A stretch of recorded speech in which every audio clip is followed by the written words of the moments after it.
নমস্কার, news Asia চ্যানেলে আপনাদের স্বাগত।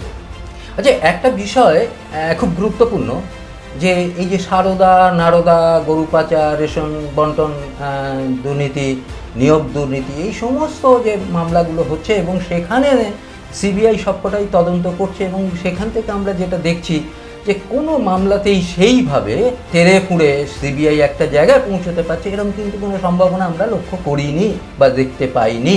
বরং আমরা যেটা লক্ষ্য করেছি, বারবার আদালতে গিয়ে সিবিআই সাংঘাতিকভাবে আদালতের কাছ থেকে ভর্ৎসনা খেয়েছেন এবং সিবিআই অফিসাররা বারবার ভর্ৎসিত করেছে আদালত। এই যে ঘটনাটা, অর্থাৎ কোনো একটা জায়গায় সিবিআই যেন সাধারণ মানুষের যেটা মনে হচ্ছে কোনো একটা জায়গায় গিয়ে সিবিআই তারপরে আর এগোতে পারছে না। কেন? সেটা কি মাথা ধরার যখনই একটা সময় আসছে, বিভিন্ন মামলার ক্ষেত্রে আমরা যেটা লক্ষ্য করছি, যখনই একটা মাথা ধরার সময় আসছে সেই সময় আমরা কিন্তু সিবিআইকে পশ্চাৎ দিকেই যেতে দেখলাম। যেন কালীঘাটের কাকুর যে কণ্ঠস্বর এখনও পর্যন্ত সিবিআই যেটা দিতে পারিনি, এবং সারদা কেলেঙ্কারি নিয়ে সেটা এখনও পর্যন্ত সিবিআইয়ের কাছে কিন্তু কোনো রকম সেইভাবে সদর্থক কোনো ভূমিকা নিতে দেখা যায়নি।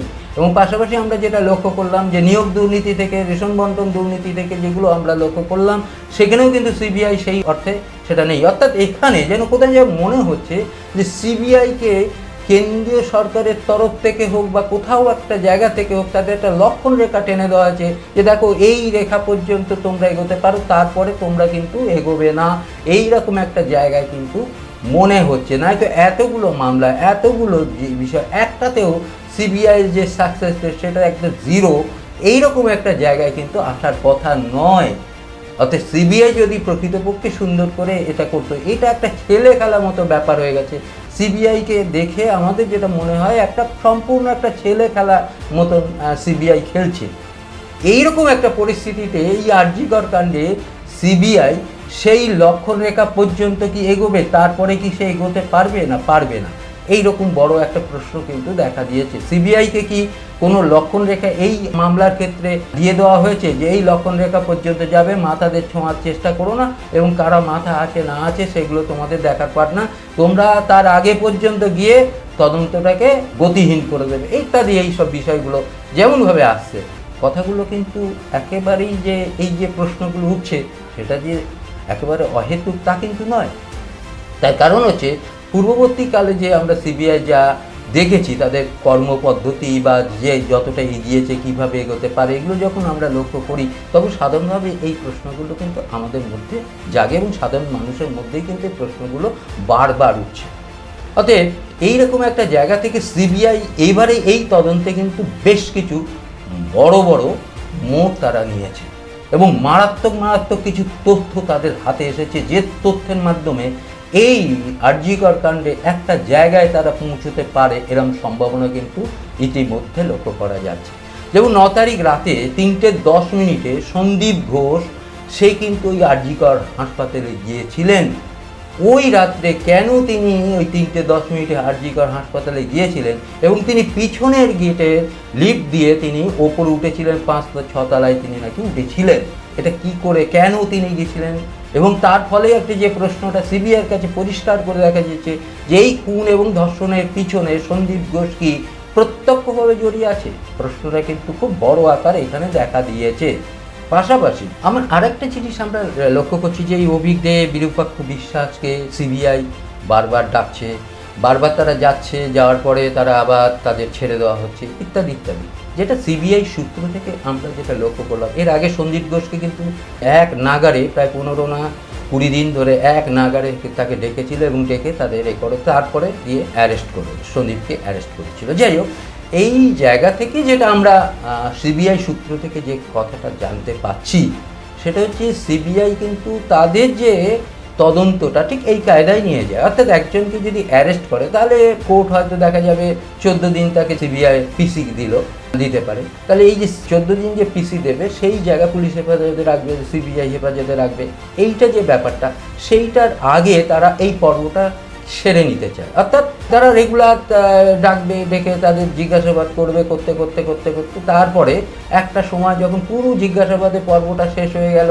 এবং তারপরে তারা করলো কি, যে তাদেরকে অ্যারেস্ট করতে হবে। বীরপাক্ষ এবং অভিজ্ঞদের এদেরকে যেভাবে যাচ্ছে এবং এরা যে এর সঙ্গে বিভিন্ন অন্যভাবে প্রত্যক্ষ বা পরোক্ষভাবে কীভাবে জড়িয়ে আছে সেটা আগে বোঝার চেষ্টা করছে এবং বোঝার পরে যখন তথ্য সামনে আসবে বা তথ্য তাদের হস্তগত হবে তখনই তাদেরকে একটা গ্রেপ্তার করার ব্যাপারে তার একটা পদক্ষেপ নিলেও নিতে পারে, এরকম একটা সম্ভাবনা দেখা দিচ্ছে।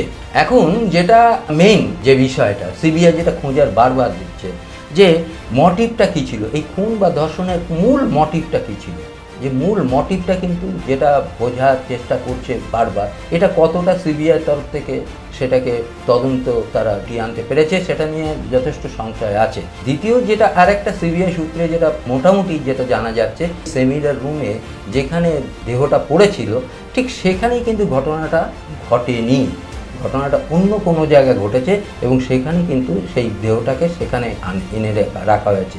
এরকম একটা কিন্তু সিবিআই সূত্র থেকে জানা যাচ্ছে যে ঘটনাটা তাহলে কোথায়, যেখানে ওই যে বাথরুম বা যেখানে ভাঙচুর করা হচ্ছিল সেই জায়গাটা কি ওই জায়গাটা ছিল, ডক্টর রুমেই সেটা ছিল নাকি অন্য কোথাও ছিল, এই যে ব্যাপারগুলো এটা কিন্তু সিবিআইয়ের তরফ থেকে কিন্তু পরিষ্কার করা হয়নি।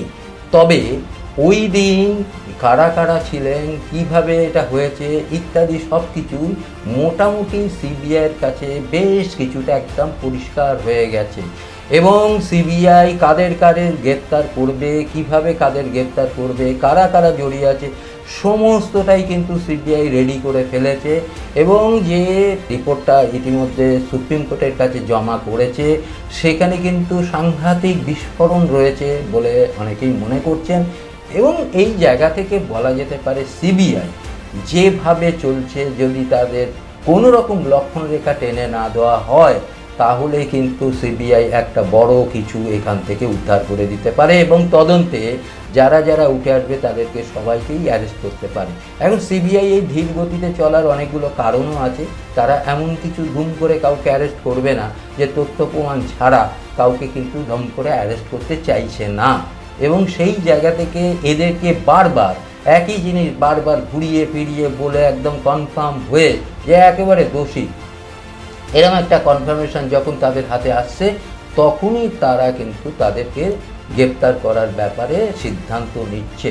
অতএব এটা আমরা বলতে পারি যে সিবিআই এক তদন্ত বেশ ভালো জায়গায় কিন্তু এখন অবস্থান করছে।